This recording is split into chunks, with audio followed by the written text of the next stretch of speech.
Hi, all you can do DIYers. Today's project is how to replace a lower dishwasher spray arm that's broken and just how easy it is to do. I'm specifically working on a Crosley dishwasher today and I ordered the part through GE. Okay, let's get started.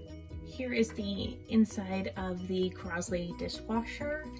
This is what happened to this lower spray arm. It broke off and then fell and melted onto the heat element. So that's what the underneath side looks like. There's a piece of plastic that's, broken off inside of it. I ordered a new one and it couldn't be simpler to replace. So you first remove this piece by turning it like that.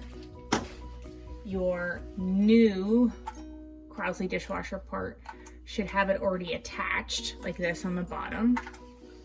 You put it, make sure it lines up, and you heard that snap, and you twist to the right, righty-tighty, lefty-loosey, and now it's engaged.